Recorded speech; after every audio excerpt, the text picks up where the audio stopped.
আসসালামু আলাইকুম প্রিয় ভিউয়ার্স, কেমন আছেন? আমি অ্যাডভোকেট আজাদ বলছিলাম।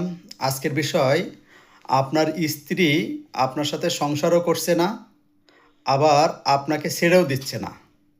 বাবার বাড়ি গিয়ে বসে আছে, আপনি ফোন করলে আপনাকে মাঝে মাঝে হুমকি ধামকি দিচ্ছে, মামলা করবে ভয় দেখাচ্ছে। আপনি এখন অসহায় অবস্থায় আছেন। এখন আপনার এর থেকে পরিত্রাণের উপায় কী? সহজ একটা উপায় আছে, সেটা একটু সংক্ষেপে বলে দিই। সহজ উপায় হলো, আপনি একজন আইনজীবীর কাছে যাবেন, গিয়ে আপনার এই দাম্পত্য সম্পর্ক পুনরুদ্ধারের জন্য বিস্তারিত উল্লেখপূর্বক আপনি একটি আইনি নোটিশ পাঠাবেন আপনার স্ত্রীকে, দাম্পত্য সম্পর্ক পুনরুদ্ধারের জন্য। তারপরও যদি সে একটা সময় উল্লেখ করে দেবেন, সেই সময়ের মধ্যে সে যেন আপনার কাছে ফিরে আসে। যদি তারপরও না আসে, তাহলে আপনি পারিবারিক আদালতের শরণাপন্ন হবেন। দাম্পত্য সম্পর্ক পুনরুদ্ধারের জন্য পারিবারিক আদালতের শরণাপন্ন হবেন। ধন্যবাদ।